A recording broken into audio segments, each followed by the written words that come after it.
आलम सुंदरिया खाली नुंगुर बळ बळिया गोटे कंटेंट मिली गेले 1,70,000 जीवन रे आमे सब बेले सफलता पछरे दौड़ू था किंतु केबे भावी कि आम पिता माता छोट छोट स्वप्न पूरण करबा ही सबुठु बड़ धर्म।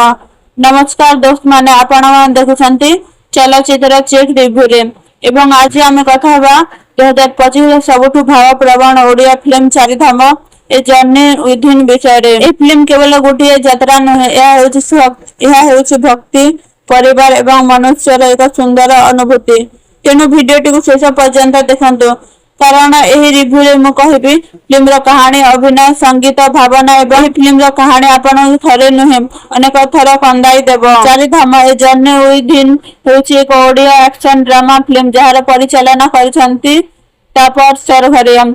फिल्म रो मुख्य भूमिका रे अछंती अनुभव महांत एवं अनुराधा पाणिग्राही। ए फिल्म रो मुख्य आकर्षण भावनात्मक कहानी एवं भारतर पवित्र चारिधाम अद्भुत विजुअल। फिल्मटी 25 सेप्टेम्बर 2025 रिलीज होइथिला एवं दर्शकों ठारो भल प्रतिक्रिया पाइथिला। फिल्म रो कहानी घुरी थाए अभिराम को नै जे निज पिता माता को निज जीवन अधिक भल पाए।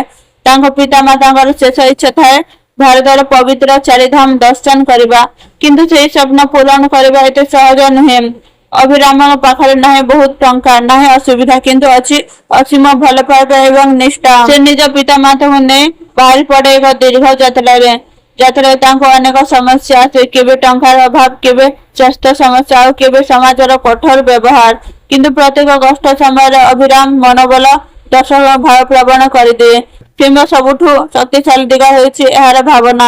अनेक सीन अछि जोठार दर्शक निज पिता माता मने पकाइबे, विशेषकर जेतेबेले अभिराम निज मां को पाद मसाज करथाय किंबा पिता को कांधर बोही नेउथाय, से सीन मन को छुई जाए। ए फिल्म को सत भक्ति केवल मंदिर नुहे पिता माता सेवारे अछि। अनुभव महांती परफॉर्मेंस एबे कथा बा अनुभव महांती का अभिनय विषय रे।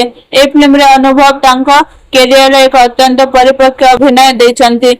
से केवल डायलॉग कहिनांती, प्रत्येक भावना को जीवंत कर दैछंती। एक्शन सीन हो कि भाव प्रवण सीन सबुठी अनुभव का परफॉर्मेंस नेचुरल लागे।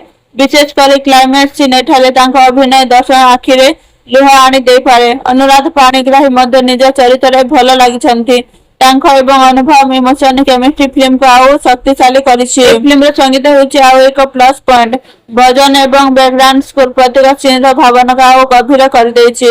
विशेष कर चारिधाम दर्शन समय जो भक्तिमय संगीत चले सेथिरे एक अलग शांति अनुभव हुए। सिनेमाटोग्राफी मध्य बहुत सुंदर। पुरी रो जगन्नाथ धाम आरंभ करी बद्रीनाथ रो पहाड़िया दृश्य पर्यंत प्रत्येक फ्रेम देखिबा को अत्यंत अद्भुत। ए फिल्म देखिले लागे जे आमे मध्य से यात्रा एक अंश।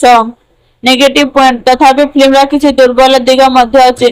प्रथम हाफ किछि सीन अल्प धीर लागि पारे, किछि स्थान ड्रामा अल्प अधिक लागे एवं किछि सीन प्रेडिक्टेबल मध्य लागि पारे, किंतु फिल्म रा भावनात्मक शक्ति से छोट छोट दुर्बलता को लुचाई दैछि। चारिधाम केवल गोटे मूवी नुहे, यह गोटे मेसेज। आजिकाली रे व्यस्त जीवन रे आमे अनेक थर पिता माता समय दे पारु नाहो। ए फिल्म हमको सिखाए जीवन सबुठु बड़ तीर्थ हेउछि निज पिता माता को आशीर्वाद। फिल्म रा टैगलाइन ए जर्नी विदिन सतरे श्रद्धापूर्ण, कारण यह बाहर यात्रा सहित मन को यात्रा को मध्य दिखाए। जदि आपण भाव प्रवण पारिवारिक एवं भक्तिमय फिल्म पसंद करती तेबे चारिधाम निश्चित भावे आपणक पाए। ए फिल्म आपणक हसाइब, कंदाइब एवं शेषरे एक सुंदर शिक्षा दे जिवो।